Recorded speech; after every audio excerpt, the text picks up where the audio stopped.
Hello everyone, আজকে আমাদের বিষয় ক্লাস 12 এর বাংলা চ্যাপ্টার 1 কবিতা পাঠ। প্রথমত আগে জানতে হবে কবিতা কি।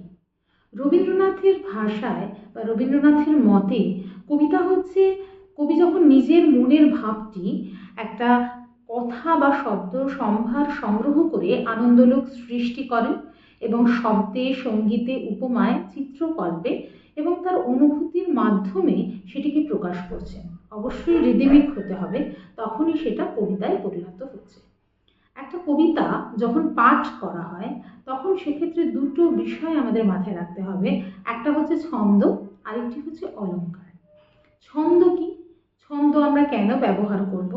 খুব সহজ সরল ভাষায় যখন আমরা কবিতাটি পাঠ করি তখন অবশ্যই প্রত্যেকটা কবিতার ক্ষেত্রেই আমরা একটা রিদমিক ওয়েতে কবিতাটিকে পাঠ করি। এইটিকে বলা হচ্ছে ছন্দ। ছন্দ তিন রকমের হয়, একটা অক্ষরবৃত্ত, একটা মাত্রাবৃত্ত, আরেকটি দলবৃত্ত। যেটি অক্ষরবৃত্ত সেটা প্রচণ্ড ধীর লয়, অর্থাৎ কিছু কিছু কবিতার ক্ষেত্রে আমরা ভীষণ ধীরে সেই কবিতাটি পাঠ করি, সেটিকে বলা হচ্ছে ধীর লয়।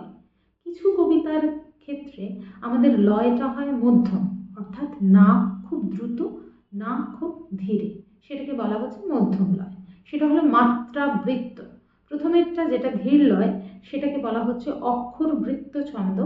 মাঝেরটা যেটা বললাম অর্থাৎ যেটা মধ্যম লয়ে আমরা পাঠ করছি সেটাকে বলা হচ্ছে মাত্রাবৃত্ত। এবং যেটি প্রচণ্ড দ্রুততার সঙ্গে একটা রিদমিক ওয়েতে যখন আমরা যে কবিতা পাঠ করছি সেটাকে বলা হচ্ছে ছড়ার ছন্দে, আমরা বলে থাকি ছড়ার ছন্দ অথবা দলবৃত্ত ছন্দ। সাপোজ ছোটবেলায় আমরা যে কবিতাগুলো শুনে, বাচ্চাদের ঘুমানোর কবিতা হোক বা বাচ্চাদেরকে আমরা শুনিয়ে থাকি যে চাঁদ উঠেছে ফুল ফুটেছে কদম তলায় কে, হাতি নাচছে ঘোড়া নাচছে সোনামণির বে, এটা খুব রিদমিক ওয়েতে আমরা পড়ি। দিস ইজ কল্ড দলবৃত্ত ছন্দ। তো এইগুলো হচ্ছে আমাদের ছন্দের মধ্যে পড়ে। আমাদের ছন্দ সেই রকমভাবে নির্ণয় করতে দেয় না, সেই কারণে আমরা ছন্দ নির্ণয়ের উপরে খুব একটা বেশি জোর দিচ্ছি না। এবার আমরা চলে যাচ্ছি অলংকার। অলংকার কাকে বলে?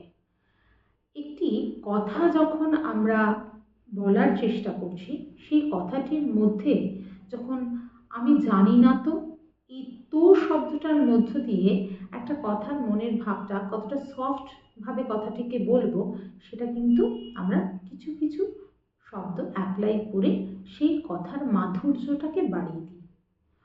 এইটিকেই বলা হচ্ছে অলংকার। অর্থাৎ আমরা সাধারণভাবে যে কথাটি বলি সেটার পাশাপাশি সেই কথাটিকে আরেকটু সুন্দর শোনানোর জন্য যে বর্ণ বা বর্ণমালা সংযোগ আমরা ঘটাচ্ছি সেটাকে বলা হচ্ছে অলংকার। অলংকারের মধ্য দিয়ে বাক্যের সৌন্দর্যটা আরো বৃদ্ধি পায়। অলংকার দু রকমের হয়, একটি শব্দালংকার আর একটি অর্থালংকার। শব্দালংকারের যদি আমি উদাহরণ দিই, যেমন অনুপ্রাস, এটি একটি অলংকারের মধ্যে পড়ে। সেই অনুপ্রাস অলংকার যেটি রয়েছে সেটা আমি একটি উপমা দিলেই বা উদাহরণ দিলে বিষয়টা স্পষ্ট হবে। কেতকী কতকী কথা কামিনীরে কহে কানে কানে।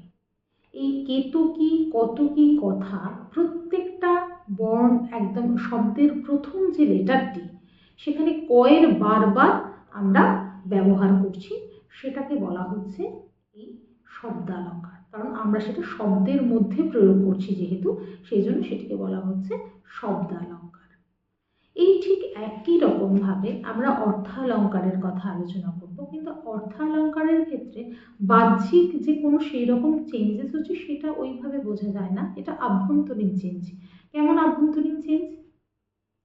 ঈশ্বরী পাটনি, অন্নপূর্ণা ও ঈশ্বরী পাটনি যদি আমরা পড়ে থাকি কবিতাটি, সেই কবিতার মধ্যে দিয়ে কবি এক ধরনের পাটনির বর্ণনা দিচ্ছেন, আর পাঠক যদি আর এক ধরনের সেই পাটনির বর্ণনা খুঁজে পায় তখন সেটা একটা দ্যোতক অর্থ কিন্তু দাঁড়াচ্ছে। এইটা হলো অর্থালংকার। অর্থাৎ এই অর্থালংকারের ক্ষেত্রে অর্থ কিন্তু দু রকমের হতে পারে, দ্বৈত অর্থ হতে পারে, সেটা কিন্তু আমাদের অর্থালংকারের মধ্যে পড়ছে। আমাদের ওভারঅল আমাদের এই টপিকটিতে 2 কি 4 নাম্বার মতো আসবে, 2 থেকে 4 নাম্বার আসতে পারে। প্রথম কথা হচ্ছে শব্দালঙ্কার কি, অর্থালঙ্কার কি, শব্দালঙ্কার এবং অর্থালঙ্কারের 2টি করে উদাহরণ দাও, এই ধরনের বেশ কিছু প্রশ্ন আসে। এছাড়া আর সেই রকমভাবে কোনো প্রশ্ন আসে না। আরেকটি বিষয় একটু মাথায় রাখতে হবে, বাংলা কবিতার প্রাচীন এবং মধ্যযুগ যেটা রয়েছে সেটা একটু ভালোভাবে পড়তে হবে, কারণ সেখান থেকে দিয়ে দিতে পারে যে অনুবাদ সাহিত্য যা রয়েছে সেই অনুবাদ সাহিত্যের 2টি উদাহরণ দাও। তো অনুবাদ সাহিত্যের মধ্যে কিন্তু রামায়ণ, মহাভারত এই সমস্ত কিছু পড়ে, তাই জন্য অনুবাদ সাহিত্য কোনগুলো সেগুলো একটু দেখে নিতে হবে। বইয়ের পৃষ্ঠা সংখ্যা 6 যদি আমরা খুব ভালো করে সেই চার্টটাকে দেখে নিই, তাহলে কিন্তু ওখান থেকে আমরা অনেকগুলো ছোট প্রশ্নের উত্তর পেয়ে যাব। তার কারণ আমরা কিন্তু এখন বড় প্রশ্নের থেকেও ছোট প্রশ্নের উপরে একটু বেশিই জোর দেব। এটার মধ্যে কাব্য সাহিত্যের ধারার সম্পূর্ণ লিস্ট রয়েছে। কাব্য সাহিত্যের মধ্যে 2টি কাব্য সাহিত্যের ভাগ থাকে, একটা হচ্ছে আখ্যান কাব্য আর একটা হচ্ছে গীতিকাব্য। এই আখ্যান কাব্যর মধ্যে হচ্ছে মঙ্গল কাব্য, চরিত সাহিত্য এবং অনুবাদ সাহিত্য থাকে। মঙ্গল কাব্যের আবার বিভিন্ন পাঠ ভাগ রয়েছে, একটি হলো মনসামঙ্গল, ধর্মমঙ্গল আর চণ্ডীমঙ্গল।